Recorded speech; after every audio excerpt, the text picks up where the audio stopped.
Blood pooled on the dusty floorboards beneath Rosalie O'Malley's knees as she stared at her husband's empty safe. The spring of 1875 had brought more than wildflowers to the Wyoming territory. It had delivered betrayal straight to her doorstep. 17 months of marriage had culminated in this. Her husband fled with every dollar to their name, leaving behind nothing but unpaid debts and a ranch teetering on foreclosure. "Madam," the voice from the doorway was as rough as the land itself. "Sheriff sent me to check on things after your neighbor reported gunfire." Rosalie didn't turn to face him, still transfixed by the open safe. "He left me with nothing," she whispered, her voice catching. The stranger stepped closer, boots heavy against the wooden floor. When she finally looked up, she saw a tall figure silhouetted against the afternoon light, broad-shouldered in a dust-covered duster, his face shadowed beneath a wide-brimmed hat. "Then you'll have everything of mine," the cowboy whispered, extending his hand to help her to her feet. Rosalie didn't take it. "I don't need charity, mister. I don't even know your name." "Samuel Nash."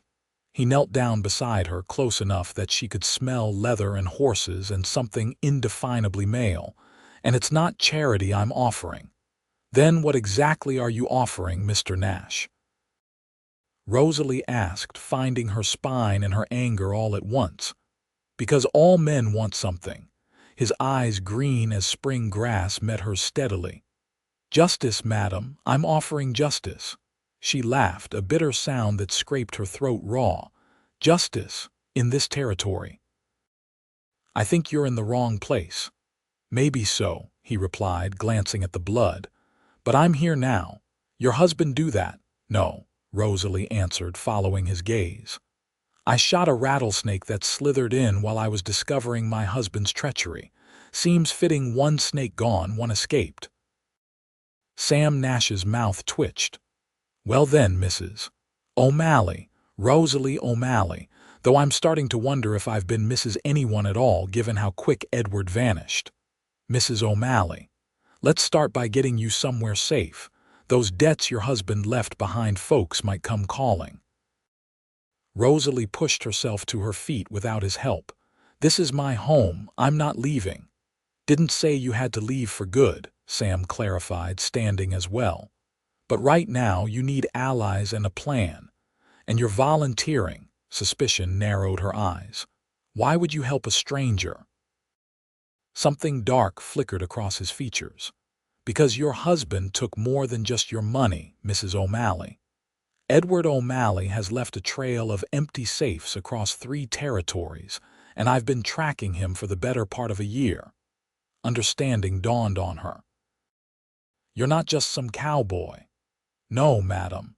He removed his hat, revealing chestnut hair and a face younger than she'd expected, perhaps 30 to her 23 years. "I'm a Pinkerton detective." Rosalie felt the ground shift beneath her feet. The magnitude of Edward's deception was only beginning to unfold. How many women has he married and robbed? Sam's expression told her everything before he spoke. "You're the 3rd we know of." The room spun, and suddenly his hand was at her elbow, steadying her. She snatched her arm away. "Don't touch me. I don't need your help." "With respect, madam, you do." His voice remained calm. "Your husband, or whatever he is, has powerful friends and dangerous enemies. You staying here alone is exactly what he's counting on." "What do you mean?" "Edward O'Malley is just one name he uses. He's part of a larger operation, and when his victims cause trouble, accidents tend to happen." A chill ran through Rosalie. "Are you saying he'd come back to hurt me?"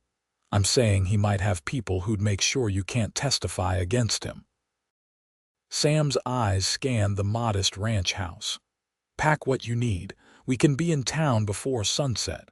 Rosalie crossed her arms. "And then what? I have no money, no family out west. The bank will take this place within a month. Then we'll have a month to catch him and get your money back." "We?" She raised an eyebrow. "You know him better than anyone. You'll see things I might miss." He placed his hat back on his head. "And frankly, Mrs. O'Malley, you seem like a woman who'd rather hunt than hide." For the first time that day, Rosalie felt something other than despair. Something dangerous and alive. "You're right about that, Mr. Nash." "Sam," he corrected. "If we're going to be partners in this, you might as well use my name. Partners?" The word felt strange on her tongue. "Unless you'd prefer to stay here and wait for either the bank or your husband's associates." Rosalie looked around the small home she'd poured her heart into for nearly 2 years. The curtains she'd sewn by hand, the garden just starting to yield vegetables, the life she'd thought was real. All of it built on lies. "Give me 10 minutes, she said. Sam nodded. "I'll saddle your horse." Rosalie moved quickly, packing only what she couldn't bear to leave: her mother's locket, a small bundle of clothes, the revolver her father had given her before she left Boston. She changed from her house dress into a riding skirt and blouse, then wound her copper hair into a tight bun at the nape of her neck. When she emerged, Sam was waiting with 2 horses, her chestnut mare and his own powerful black stallion. "You know how to ride properly?" he asked, eyeing her side saddle. "I can ride astride if necessary," she responded coolly, "but I prefer not to scandalize the entire territory." The ghost of a smile touched his lips. "Where we're going, Mrs. O'Malley, scandal will be the least of our worries." She mounted her horse with practiced grace. "And where exactly are we going?" "First, to the telegraph office in Laramie. I need to send word to the Denver office." He swung into his saddle. "Then we follow your husband's trail while it's still fresh." Rosalie took one last look at the ranch house. "He wasn't my husband," she said quietly. "Not really." Sam's eyes met hers, something like compassion flickering in their depths. "No," he agreed, "but he'll answer for what he's done all the same." As they rode away, Rosalie felt the weight of her wedding band. With a decisive motion, she pulled it from her finger and tossed it into the dirt of the yard. Let it be buried, like the life she thought she had. The sun was beginning its descent toward the western mountains as they rode side by side, 2 strangers bound by a common purpose. Behind them, the lonely ranch house grew smaller until it disappeared completely, swallowed by distance and dust. "Tell me everything you know about Edward," Sam said as they settled into a steady pace. "Every detail might matter." Rosalie found her voice steadying as she began to speak, transforming her pain into purpose with each word. "He came to Laramie last fall, said he was from Chicago originally. Had a way of making everyone like him right away." The gathering dusk seemed to listen as she unraveled the threads of deception that had bound her life for nearly 2 years, never suspecting that this day would mark the beginning of something far more profound than revenge. The journey to Laramie passed in tense silence, broken only by necessary conversation. Rosalie's mind raced with questions, but pride kept her lips sealed. The town appeared on the horizon as twilight settled across the plains, a collection of wooden buildings straddling the rail line, illuminated by newly installed gas lamps. "We'll stable the horses at the Carson livery," Sam said as they approached. "Best not to draw attention by going straight to the telegraph office." "You think we're being watched already?" Rosalie asked. "I think caution costs nothing." Sam's eyes scanned the main street methodically. "Edward's associates might have eyes in town. Has he corresponded with anyone regularly?" Rosalie considered this. He received letters from Denver occasionally, always collected them himself at the post office. "Did you notice any names?" "No, but the postmaster might remember. Mr. Willoughby likes to gossip." Sam nodded. "Good thinking. We'll visit him tomorrow. For tonight, we need safe lodging." After stabling their horses, Sam led her not to the prominent Grand Western Hotel, but to a modest boarding house 3 streets away. Mrs. Hollister's, he explained. Run by a widow whose discretion can be trusted. The agency uses her place often. The boarding house was clean but plain, with faded floral wallpaper and simple furnishings. Mrs. Hollister herself was a sturdy woman of about 50 with shrewd eyes that assessed Rosalie immediately. "Evening, Mr. Nash. Been some time." Her gaze shifted between them. "This your wife, then?" Before Rosalie could correct her, Sam nodded. "Recently married. Sarah needs a safe place while I conduct some business." Rosalie maintained her composure despite the shock. "Sarah, married? Congratulations," Mrs. Hollister said, though her tone suggested skepticism. "I've got the corner room available. Private entrance through the kitchen garden if needed." "Perfect." Sam placed coins on the counter. "We'll need it for at least a week." Once they were alone in the room, a modest space with a double bed, washstand, and small sitting area, Rosalie rounded on him. "Sarah, your wife. What game are you playing, Mr. Nash?" Sam removed his hat and coat, hanging them on a wall peg. "Not a game. Protection. If Edward has contacts here, they'll be looking for a Pinkerton and a woman traveling alone, not a married couple." "You might have warned me," she said stiffly. "Would you have agreed if I had?" When she didn't answer, he continued, "I'll take the floor, you can have the bed." Rosalie glanced at the narrow mattress. "This is highly improper." "So is being murdered in your sleep," he replied bluntly. "I need to send that telegraph. Lock the door behind me. Don't open it for anyone but me, and I'll knock 3 times, pause, then twice more." After he left, Rosalie sank onto the bed, exhaustion suddenly overwhelming her.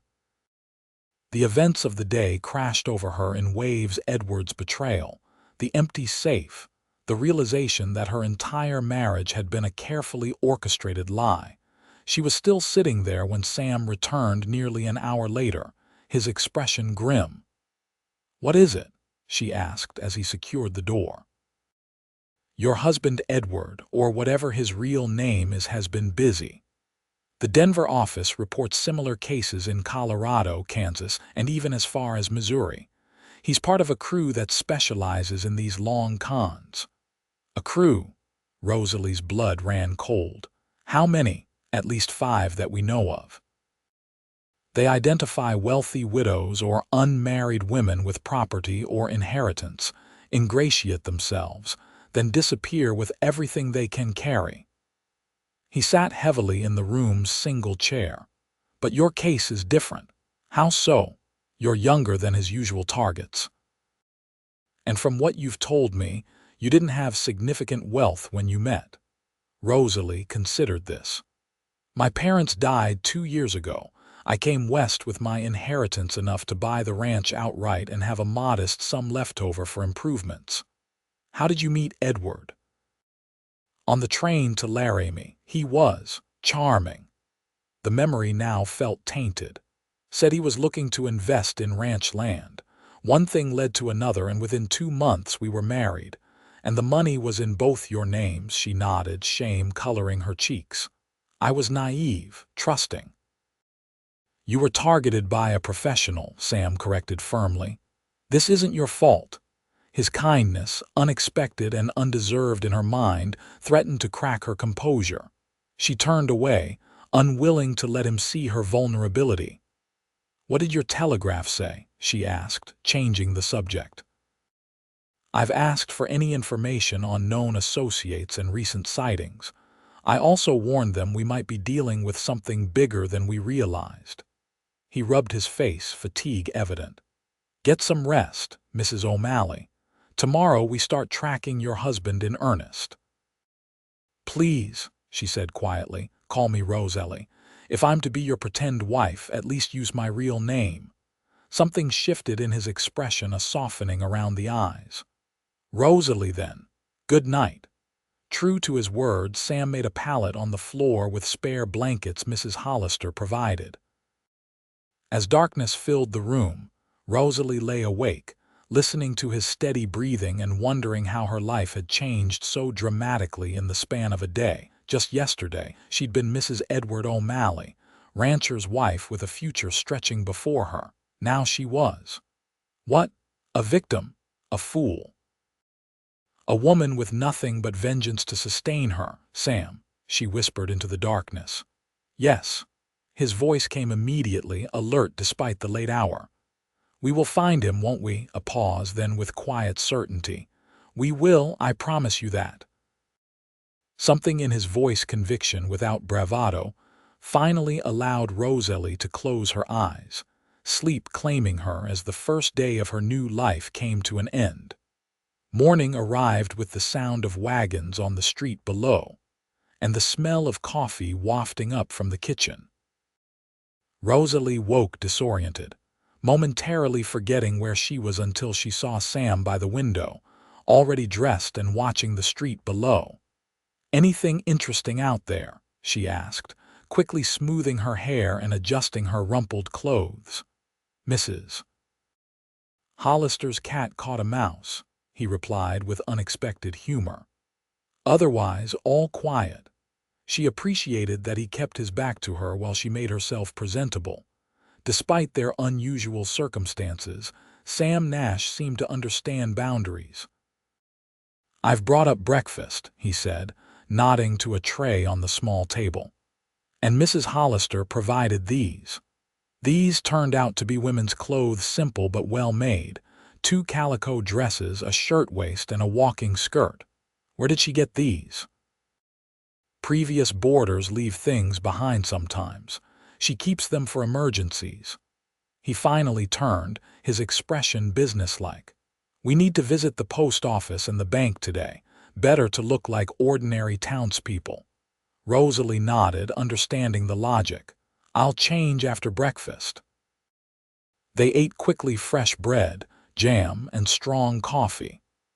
Sam outlined their plan for the day while Rosalie listened intently, asking occasional questions that impressed him with their insight. You have a good mind for investigation, he commented as they prepared to leave. I read detective stories, she admitted with a small smile. My father thought they were unsuitable, which of course made them irresistible. This glimpse of her personality, of who she had been before Edward, seemed to interest Sam. What else did you find irresistible, despite your father's disapproval? Horse racing, chess, maps. She fastened the buttons on her borrowed dress. I've always loved knowing where places are in relation to each other. My father called it an unfeminine obsession. Sounds useful to me, Sam said, opening the door. Especially now. They descended to the street, Rosalie wearing a borrowed bonnet to shade her distinctive red hair. Sam offered his arm as any husband would, and she took it, acutely aware of the solid strength beneath his shirt sleeve. Remember, he murmured as they walked toward the post office, where Mr. and Mrs. Nash recently arrived from Denver. You're Sarah and we're considering settling here. I remember, she assured him. I'm not completely hopeless at deception. His eyebrow quirked. Never said you were. The post office was busy with the morning rush. Mr. Willoughby, a balding man with spectacles perched precariously on his nose, barely looked up as they approached his window. How can I help you? He asked, sorting letters with practiced efficiency. Good morning, Sam said pleasantly. My wife and I are new in town. I'm expecting some business correspondence from Denver. Name, Nash. Samuel Nash. Mr. Willoughby checked a cubby behind him. Nothing yet, check back tomorrow. Sam nodded, then continued conversationally. My cousin Edward O'Malley recommended Laramie highly. Said the people here were friendly. You might know him. The postmaster paused, recognition flashing across his face. O'Malley. Sure, knows his way around. Haven't seen him in a few days, though. When exactly did you last see him? Rosalie asked, leaning forward slightly. Let me think. Would have been Tuesday morning. Collected a letter from Denver, seemed in a hurry. Willoughby's eyes narrowed slightly. You say your relatives, distant cousins, Sam interjected smoothly. Haven't seen him in years, thought we might surprise him. Well, if you find him, tell him he's got another letter waiting. Came yesterday. Sam and Rosalie exchanged a glance. From Denver again? Sam asked casually. Always Denver, same handwriting every time. Willoughby shrugged. Business associates, I reckon. Thank you, Rosalie said warmly. We'll be sure to let him know. Outside, they walked several blocks before speaking, mindful of being overheard. He's still in contact with someone, Rosalie said quietly. That letter could tell us where he's gone. Or it could be nothing, Sam cautioned. But yes, it's worth investigating. How do we get it? Mr. Willoughby won't just hand it over. Sam guided her around a corner, his hand warm at the small of her back. Not during business hours, no. Realization dawned on her face. You're suggesting we break in. That's illegal. Technically, yes. But so is stealing your life savings. His voice was matter of fact. Sometimes justice requires bending the rules. Is that the Pinkerton way? She asked, unsure whether to be scandalized or impressed. It's my way, he replied simply. But first, the bank. We need to know exactly what we're dealing with. The First Bank of Laramie was an imposing structure of red brick with polished brass fixtures. Inside, the air was cool and smelled of paper and polish. A young clerk directed them to the manager's office after Sam requested a private consultation. Mr. Fredericks, the bank manager, was a portly man with mutton chop whiskers and an ingratiating manner that changed noticeably when Sam presented his Pinkerton credentials. This is highly irregular, Fredericks protested. We cannot simply disclose account information. This is a criminal investigation, Sam interrupted. Mrs. O'Malley here is the legal wife of Edward O'Malley, who has absconded with fraudulently obtained funds. I was unaware of any impropriety, the manager stammered. Then you'll have no objection to assisting us, Rosalie said firmly. Channeling her father's boardroom authority, Fredericks wilted under their combined pressure. Very well. What do you need to know? Everything, Sam said. When the account was opened, when money was withdrawn, how much, and if any transfers were made to other banks. The information, when produced, confirmed their worst fears.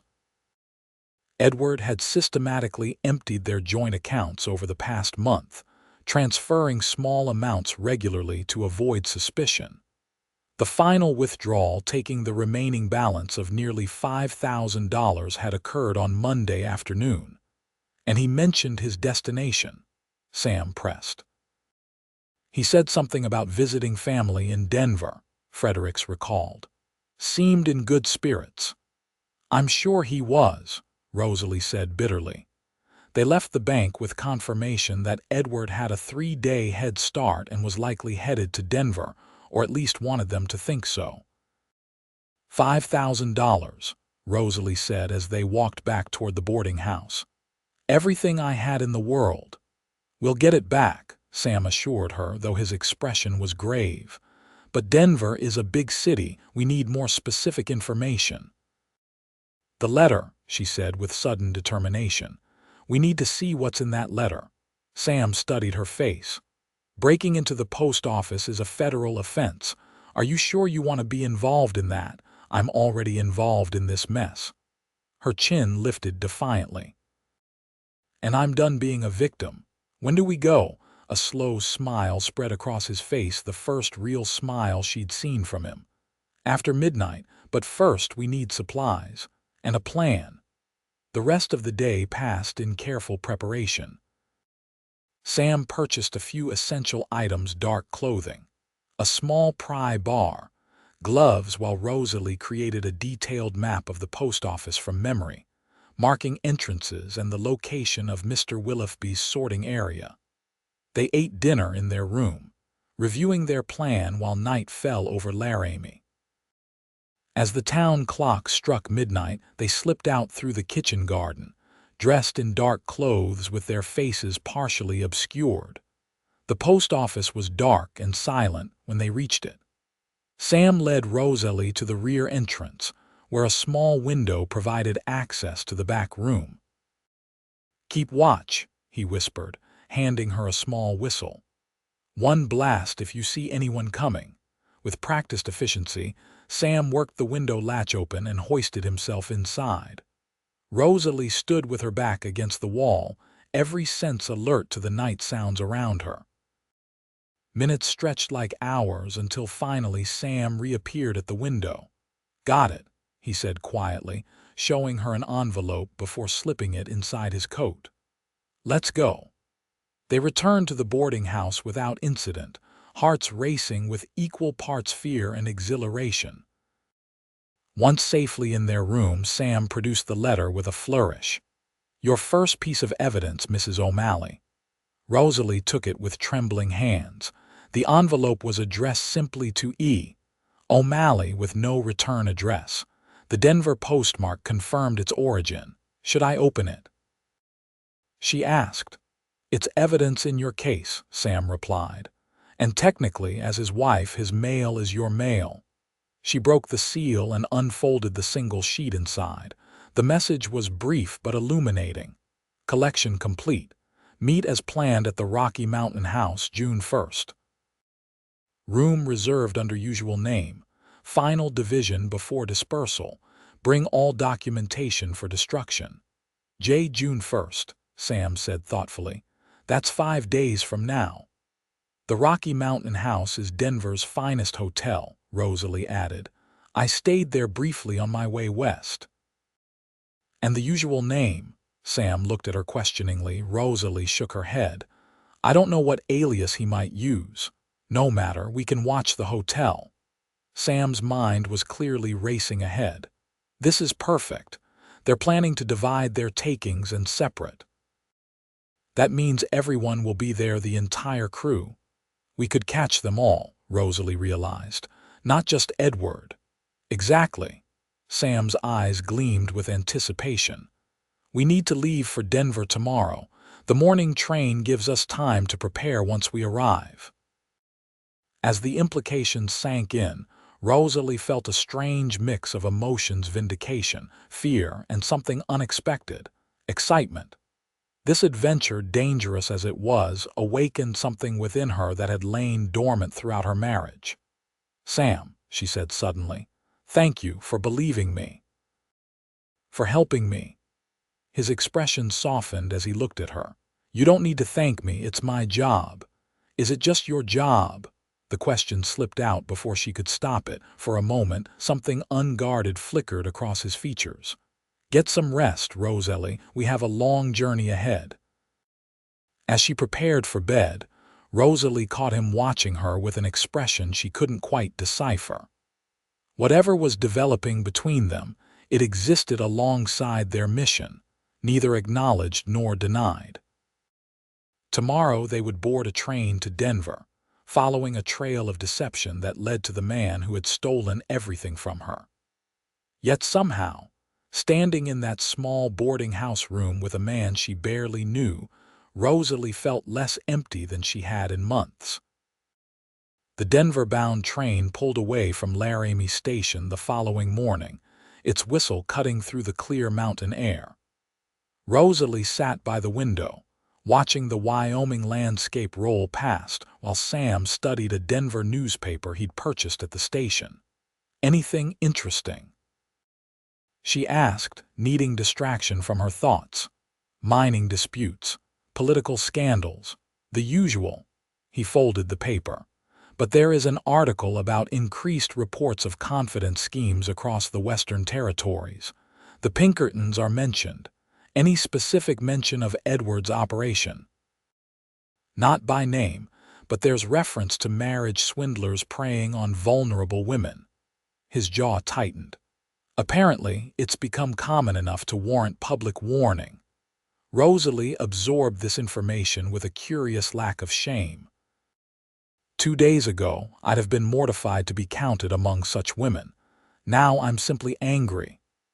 Anger serves better than shame in situations like this, Sam agreed. Channel it properly and it becomes determination. The train journey would take most of the day, giving them ample time to refine their plans for Denver. As morning gave way to afternoon, they shared the lunch Mrs. Hollister had packed: hearty sandwiches, apples, and oatmeal cookies. "Tell me about yourself," Rosalie said as they ate. "How does one become a Pinkerton detective?" Sam seemed surprised by her interest. "My path wasn't typical. Most agents come from police work or military service." "And you?" He hesitated, then said, "I was a bounty hunter initially." After the war, there was no shortage of work tracking deserters and fugitives. "You fought in the war," Rosalie calculated quickly. "You would have been very young. 17 when I enlisted in '63, Union Army." His expression grew distant. "Grew up fast like most boys who went." "And after the war, drifted west. Found I had a knack for tracking men who didn't want to be found." He shrugged, as if dismissing the significance. "The Pinkertons recruited me 3 years ago. Offered steady work that occasionally serves justice instead of just the highest bidder." "Only occasionally?" she asked with a small smile, his mouth quirked. "More often than bounty hunting, at least." "And what about family? Is there a Mrs. Nash waiting somewhere?" If she expected discomfort at her personal question, she was disappointed. Sam answered easily, "No wife. My parents are in Illinois. Father's a blacksmith. Mother teaches at the local school. 2 younger sisters, both married with children. They must worry about you." "They've had practice," he said dryly. "My line of work doesn't lend itself to settling down." Rosalie considered this. "Have you ever wanted to? Settle down, I mean." Something shifted in his expression. "Haven't found a compelling reason yet." The conversation paused as the train attendant passed through their car. When he was gone, Sam turned the tables. "What about you? Beyond the obvious recent circumstances, what brought you west alone?" Rosalie watched the landscape change as they climbed into the Rockies. "After my parents died, influenza took them both within a week. There seemed nothing keeping me in Boston. I'd been raised in comfort but never felt I belonged in society circles." "So you decided ranching in Wyoming was the answer?" There was no mockery in his tone, only genuine curiosity. "My father had invested in Western lands. He believed the future lay beyond the Mississippi." She smiled faintly. "I inherited his practicality and my mother's romantic nature. The combination led me to Laramie with dreams of building something of my own. Instead, you found Edward." "Yes." The simple word carried volumes. He seemed different from the men back east, direct, honest, unbound by social pretensions. The ultimate irony, considering. Sam studied her for a long moment. "You're remarkable, you know. Most people in your position would be overwhelmed, but you're plotting to capture an entire criminal organization." Warmth bloomed in her chest at his words. "What choice do I have? Weep and wring my hands? Return east in disgrace? No, thank you." "There's always choice," he said quietly. "You've chosen courage." Their eyes met, and something electric passed between them, a recognition, perhaps, of kindred spirits. Rosalie looked away first, suddenly conscious of how intimate their conversation had become.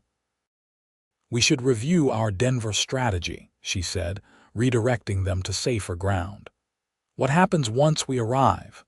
Sam accepted the change of subject smoothly. "We'll need lodging first. I know a place similar to Mrs. Hollister's, discreet and not too expensive. From there, we'll conduct surveillance on the Rocky Mountain house. 5 days is a long time to watch a hotel entrance. We'll work in shifts," he explained, "and we'll need disguises. Edward knows both our faces." The remainder of the journey was spent in practical disguise options, surveillance techniques, and contingency plans. By the time the train pulled into Denver Union Station in early evening, Rosalie felt better prepared but increasingly aware of the danger they faced. Denver sprawled before them, a booming city of nearly 20,000 souls, far larger than Laramie. Gas lamps illuminated wide streets crowded with carriages, wagons, and pedestrians even as darkness fell. The wealth of the mining industry was evident in the substantial brick buildings and well-dressed citizens. "Stay close," Sam murmured as they navigated the busy station. "Denver has its share of pickpockets." He hailed a cab to take them to their lodgings, a 3-story boarding house on a relatively quiet street about 10 blocks from the Rocky Mountain house. The proprietress, Mrs. Gunderson, greeted Sam with evident familiarity. "Mr. Nash, it's been months." Her accent carried traces of Scandinavia. "And you've brought a wife this time. Recently married," Sam replied easily, his arm sliding around Rosalie's waist in a gesture that felt both protective and possessive. "We're celebrating. How wonderful. I have the corner room on the second floor, very private. Mrs. Gunderson winked at Rosalie. "Perfect for newlyweds, yes." Rosalie managed a smile, her face warm with an unexpected blush. "That sounds lovely, thank you." The room was larger than their Laramie accommodation, with a proper sitting area and a bed that, while still modest, would be difficult for Sam to avoid sharing. This reality hit them both as Mrs. Gunderson closed the door behind them with another knowing wink. "I'll sleep in the chair," Sam said immediately, setting down their bags. "Don't be ridiculous," Rosalie replied, practical despite her discomfort. "That chair would cripple you after one night. The bed is large enough for both of us if we're careful." Sam's eyebrows rose slightly. "Are you certain?" "Your reputation, my reputation," she interrupted with a sardonic laugh, "is hardly my primary concern at the moment. We're adults. We can share a bed without impropriety." "As you wish," he conceded, though something in his expression suggested he wasn't entirely convinced of their ability to remain strictly professional. After a simple dinner in a nearby restaurant, they returned to plan their first day of surveillance. Sam produced a sketch map of the area surrounding the Rocky Mountain house. "The hotel has 3 entrances: main, side, and service," he explained. "We'll need to monitor all 3, which means splitting up at times." "I can handle that," Rosalie assured him. "Edward knows your face," Sam reminded her. "You'll need a convincing disguise." "I have some ideas about that," she said thoughtfully. "Mrs. Gunderson might help." Their planning continued late into the night, the tension of their sleeping arrangement temporarily forgotten in the focus of their work. It was nearly midnight when they finally prepared for bed, each acutely aware of the other's presence. Sam extinguished the lamp, plunging the room into darkness relieved only by moonlight filtering through the curtains. Rosalie lay rigid on her side of the bed, listening to his measured breathing beside her. "Sam," she whispered after several minutes. "Yes." His voice came through the darkness, equally quiet. "Are we going to catch him?" There was a rustle as he shifted toward her. She could just make out his profile in the dim light. "Yes," he said with quiet conviction. "We will catch him. And he will face justice for what he's done to you and to others." His certainty comforted her. "Good night, then." "Good night, Rosalie." Despite their awkward circumstances, she fell asleep more quickly than she had in weeks, comforted by his presence and the promise of justice to come. Morning arrived with streaks of sunlight penetrating the curtains. Rosalie woke to find herself alone in the bed, though Sam's indentation remained in the mattress. She heard water splashing in the small adjoining washroom and took the opportunity to quickly straighten her nightgown and smooth her hair. When Sam emerged, he was already dressed except for his vest and coat, suspenders hanging at his sides. His hair was damp, face freshly shaved. The intimacy of seeing him in this state of partial dress sent a flush to Rosalie's cheeks. "Good morning," he said, seemingly unaware of her reaction. "I thought I'd let you sleep while I washed up." "Thank you," she managed, gathering her robe around herself. "I'll dress quickly so we can begin." While Rosalie prepared for the day, Sam finalized their surveillance strategy. After a hasty breakfast, they set out for their first reconnaissance of the Rocky Mountain house. The hotel dominated its corner of downtown Denver, an imposing four-story structure of red brick with elaborate cornices and tall windows. Uniformed doormen welcomed well-dressed guests beneath a sweeping entrance portico. "Too grand for direct approach in our current attire," Sam observed as they observed from a cafe across the street. "We'll need better disguises than I anticipated." Rosalie sipped her coffee thoughtfully. "What roles would give us access without suspicion?" "Hotel staff would be ideal, but hiring is tightly controlled." Sam's gaze swept the entrance systematically. "Delivery personnel might work for brief access, though not sustained observation." "What about guests?" Rosalie suggested.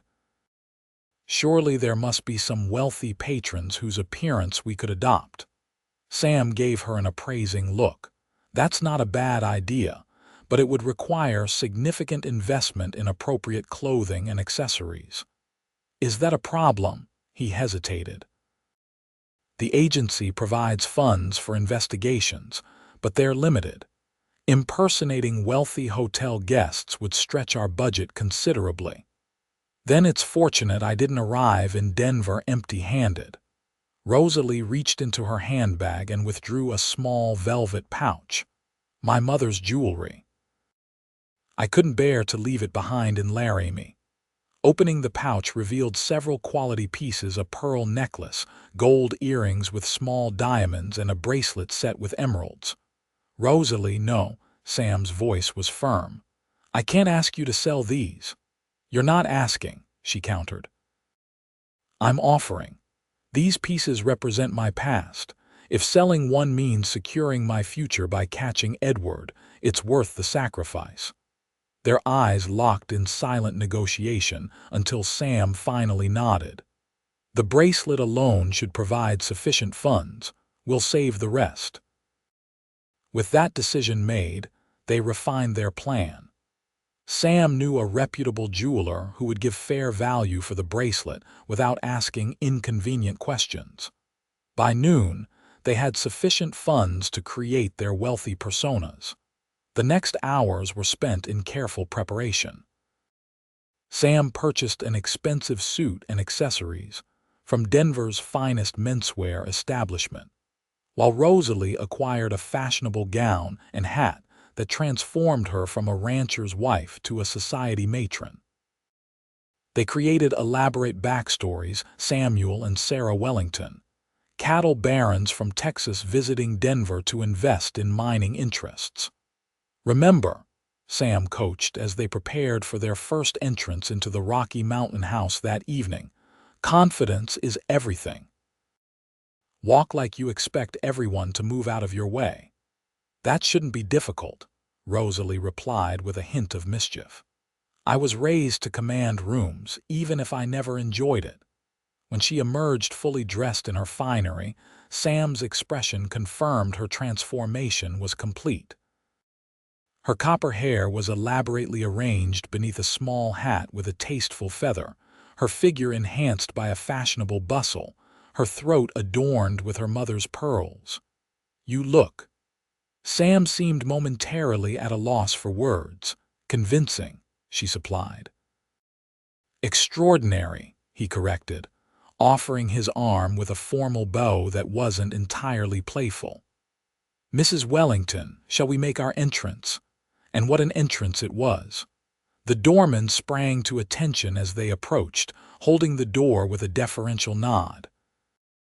The hotel lobby was a marvel of marble floors, crystal chandeliers, and mahogany furnishings. Well-dressed patrons moved through the space with the easy confidence of wealth. "Good evening," Sam said to the desk clerk, his voice pitched slightly deeper, his accent subtly altered to suggest Texas origins. "We're considering taking rooms for an extended stay. My wife and I would like to dine in your restaurant this evening to assess its quality." "Of course, sir." "The Rocky Mountain House restaurant is Denver's finest. May I have your name for the reservation?" "Wellington. Samuel and Sarah Wellington." The clerk's manner became even more deferential. "Ah, Mr. Wellington. Your reputation precedes you. We would be honored to host you for dinner. Perhaps afterward you would like a tour of our finest suites." "That would be satisfactory," Sam replied with just the right amount of condescension. They were escorted to a prime table in the restaurant, where Sam ordered champagne with the casual air of a man accustomed to luxury. Once the waiter departed, he leaned closer to Rosalie. "Perfect position," he murmured. "We can see both entrances from here." Rosalie maintained her society smile while scanning the dining room. "No sign of Edward yet. We're early." The letter mentioned June 1st, but they might arrive sooner to prepare. Throughout their elaborate dinner, they maintained their personas flawlessly while watching every arrival. By the time they had completed their tour of the hotel's finest accommodations, they had familiarized themselves with the layout and confirmed the presence of a private dining room where meetings could be held discreetly. "You performed admirably," Sam said as they returned to their boarding house late that night. "I've worked with trained agents who couldn't maintain cover half as well." Rosalie felt a glow of pride at his praise. It was almost enjoyable, playing a role. Certainly more exciting than churning butter or mending fences. "Ranch life didn't suit you?" Sam asked as he helped her remove her hat and coat. "Parts of it did." She considered this as she unpinned her hair, letting it fall around her shoulders. "I loved the open spaces, the animals, the sense of building something, but the isolation was difficult." "You're a woman who needs purpose," Sam observed, removing his own coat and loosening his tie, "and people around you. Perhaps." She met his eyes in the mirror. "What about you? Does your work provide enough purpose?" "Usually." His reflection gazed back at her. "Though lately I've been questioning whether catching criminals is enough if the system doesn't deliver true justice. What more could you do?" He came to stand behind her, close enough that she could feel his warmth. "That's what I haven't figured out yet." The intimacy of the moment stretched between them, her with her hair down, him in his shirt sleeves, both of them reflected in the same mirror. Neither moved to break the connection until a door slammed somewhere in the boarding house, startling them back to awareness. "We should rest," Sam said, stepping away. "Tomorrow will be another long day." Rosalie nodded, her heart beating faster than the situation warranted. "Yes, of course." That night, sharing the bed seemed even more charged with unspoken possibility. Rosalie lay awake long after Sam's breathing had deepened into sleep, wondering how a mission of revenge had become something far more complicated. The next 3 days fell into a pattern. They alternated surveillance of the Rocky Mountain House, sometimes as the Wellingtons dining or taking tea in the restaurant, sometimes in humbler disguises watching the service entrance. Each evening they returned to their room to compare observations and refine their plans. On the 4th day, their vigilance was rewarded. Sam was positioned near the service entrance, disguised as a delivery man, when a familiar figure stepped from a carriage at the hotel's side entrance. "Edward O'Malley," Sam whispered to himself, carefully noting the time and details. The man was dressed in an expensive suit, his mustache trimmed differently than when Sam had seen his photograph, but his identity was unmistakable. That evening, Sam's news sent Rosalie into a complex emotional state, vindication mixed with renewed anger and, surprisingly, anxiety about the confrontation to come. He wasn't alone, Sam reported. 2 men accompanied him, one older, one younger. They registered under the name Blackwood. Requested connecting rooms on the 3rd floor and access to the private dining room for tomorrow evening. Blackwood, Rosalie repeated. I've never heard him use that name. It must be their usual name mentioned in the letter. Sam spread out his notes on their small table. The clerk addressed the older man as Mr. James Blackwood, which aligns with the J signature on the letter. So tomorrow night is the meeting, Rosalie said, her voice steady despite her inner turmoil. What's our plan? Sam's expression grew serious. This is where it becomes dangerous, Rosalie. These men are professional criminals with potentially violent backgrounds. The safest approach would be for me to alert the local Pinkerton office and let a team handle the arrests. No. Her response was immediate and firm. I need to be there. I need to see his face when he realizes he's caught. I understand the feeling, Sam said gently, but your safety is more important than satisfaction. It's not about satisfaction.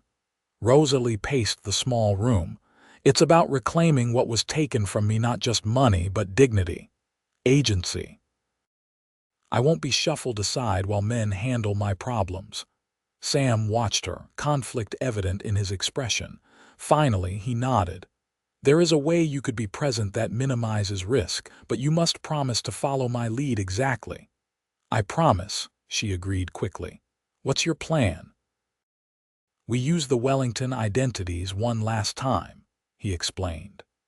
Request the suite adjacent to their private dining room for a business dinner. Most of these older hotels have servant passages connecting rooms for discreet service.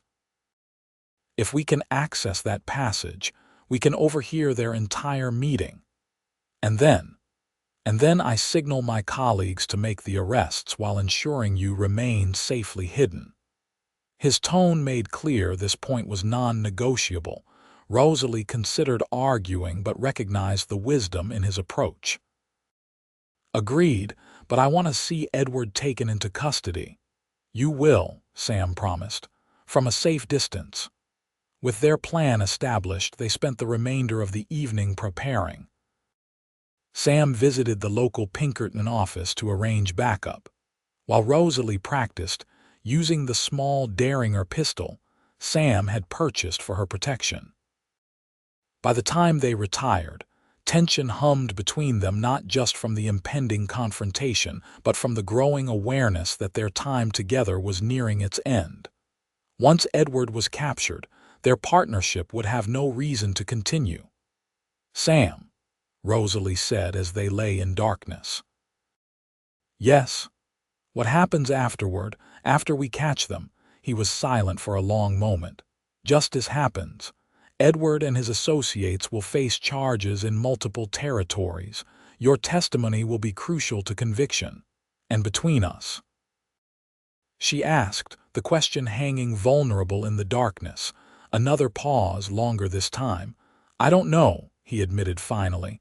My work takes me wherever the agency sends me. I see. She tried to keep disappointment from her voice. But, he continued, his hand finding hers beneath the covers, I'm considering requesting more permanent assignment to the Denver office. Her fingers tightened around his. Denver would be a good place to rebuild a life. Yes, he agreed softly. It would. They fell asleep with their hands still joined, the unspoken possibility of a shared future hovering between them. June 1st dawned bright and clear. By early afternoon, they were ensconced in their suite at the Rocky Mountain House, prepared for the evening's operation. Sam had arranged every detail, their strategic positioning. The backup Pinkerton agents disguised as hotel staff, the local police waiting discreetly nearby. As evening approached, Rosalie felt remarkably calm. She dressed with care in a deep green gown that complemented her copper hair and fair complexion. When she emerged from the dressing room, Sam's expression told her everything she needed to know. "You look beautiful," he said simply. "Thank you." She straightened his already perfect tie. "You clean up rather well yourself, Mr. Wellington." His smile held warmth that transcended their pretend identities. "Are you ready?" "More than ready." At precisely 7 o'clock, they heard movement in the adjacent dining room. Sam quickly located the service panel, a disguised door in the wall that allowed waiters to enter without disturbing diners. Carefully, silently, he eased it open a fraction, just enough for them to hear the conversation within. Edward's voice, the voice that had once whispered love to Rosalie, came through clearly. "Gentlemen, our final gathering has arrived. Tonight we divide our earnings and separate permanently." An older voice responded, presumably James Blackwood.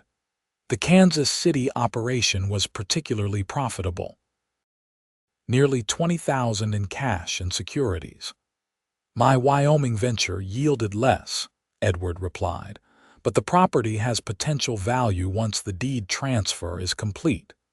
Rosalie's hand clenched into a fist at his casual mention of her ranch, her home, as merely a venture. A third voice joined in. "What about loose ends? The Denver papers mentioned Pinkerton involvement." "Nothing to worry about," Edward assured them. "They're looking for individuals, not an organized operation, and my Wyoming wife is too proud to admit she was swindled. She'll quietly sell the ranch to cover debts and slink back east." Rosalie trembled with anger. Sam placed a steadying hand on her shoulder, his touch grounding her. "Let's proceed with the division," Blackwood said. "Thomas, bring the ledger." Papers rustled. Glass clinked against glass as drinks were poured. "I propose equal shares of liquid assets," Edward continued, "with property values credited to individual accounts. My Wyoming ranch is not yours to divide," Rosalie said clearly, pushing the panel fully open and stepping into the room before Sam could stop her.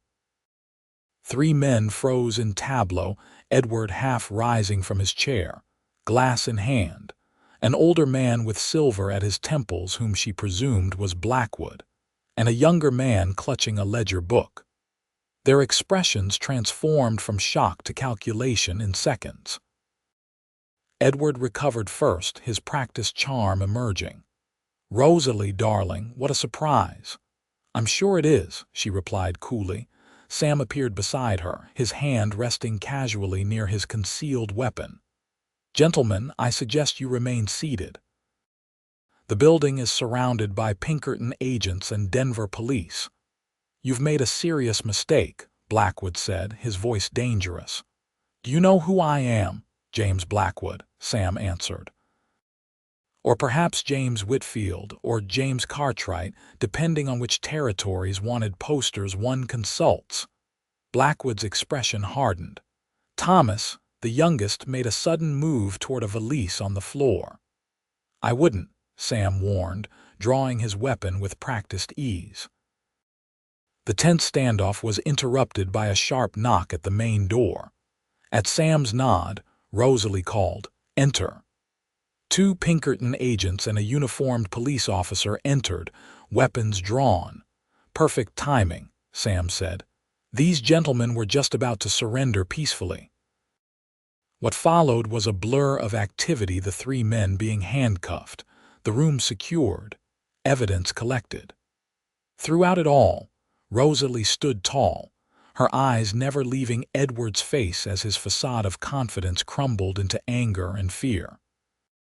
When the officers began escorting the prisoners out, Edward finally addressed her directly. "This changes nothing, Rosalie. The money's gone hidden where you'll never find it." She approached him slowly, savoring the moment. "You're wrong, Edward. This changes everything. You left me with nothing, thinking it would destroy me." She glanced at Sam before continuing. "Instead, it freed me to find something genuine." Edward's expression darkened with understanding as he looked between them. Before he could respond, the officers led him away.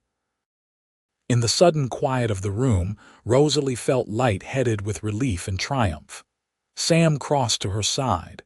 "You promised to follow my lead," he reminded her, though his tone held more admiration than censure.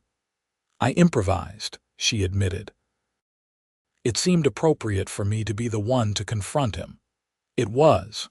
His hand found hers. "You were magnificent." The next hours passed in a whirlwind of official statements and paperwork. The evidence recovered in the hotel room, including the ledger detailing their entire operation, provided enough for multiple indictments. More importantly for Rosalie, they discovered documentation revealing where Edward had hidden much of his ill-gotten gains, including her $5,000. "It will take time to recover," the Pinkerton supervisor explained, "but with these banking records, your funds should be restored within a few months." By the time they returned to their boarding house, well past midnight, exhaustion had replaced adrenaline. Yet as they entered their room, a strange awkwardness descended. Their mission was complete. Their partnership had no official reason to continue. "What happens now?" Rosalie asked, echoing her question from the previous night. Sam removed his coat slowly. "Now you have choices. The ranch is legally yours. Your money will be returned. You could rebuild in Wyoming or sell and start fresh elsewhere." "Those are my practical options," she agreed, "but I was asking about us." He turned to face her fully. "I've requested permanent assignment to the Denver office. It was approved this afternoon while you were giving your statement." Hope bloomed in her chest. "So you're staying in Denver?" "I am." He took a step toward her. "I told you once that I hadn't found a compelling reason to settle down. And now," her voice was barely above a whisper, "now I have." His hand rose to cup her cheek. "If you'll have me, Rosalie." The distance between them vanished as she moved into his arms. Their first kiss was tender, tentative, then deepened with months of unspoken longing. When they finally parted, Rosalie smiled up at him. "You promised me everything of yours." "And I meant it," Sam replied, his voice husky. "Every last thing." 3 months later, Rosalie stood on the newly painted porch of her Wyoming ranch house, watching a rider approach in the golden light of sunset. Her heart quickened as she recognized Sam's tall figure and his black stallion. He had traveled to Illinois to introduce her to his family before their wedding, planned for the following month. They had decided to keep the ranch, splitting their time between Wyoming and Denver, where Sam continued his work with the Pinkertons. As he dismounted and strode toward her, she marveled at how life could change so dramatically in the span of a summer. Edward O'Malley and his associates had been convicted in a Denver court, facing years in prison for their crimes. Her finances had been restored, and most importantly, she had found something genuine in the aftermath of betrayal. "Welcome home," she said, as Sam swept her into his arms. "The best words in the English language," he replied before kissing her. Later, as they sat on the porch watching stars emerge in the vast Wyoming sky, Rosalie rested her head on Sam's shoulder. "Did you ever imagine it would end like this when you came to check on that gunshot all those months ago?" "Not for a moment," he admitted, his arm tightening around her. "But I've never been happier to be surprised." She smiled, thinking of that desperate day when she'd knelt beside an empty safe, certain her life was over. "He left me with nothing," she murmured. Sam turned to her, eyes bright in the gathering darkness. And now I have everything that matters." The ranch house stood solid behind them, a symbol of resilience and new beginnings. Before them stretched the open prairie, and a future they would build together, a future neither had imagined when fate and treachery first crossed their paths. In the distance, A coyote called to the rising moon, its voice carrying across the wilderness that had brought them together and made them whole.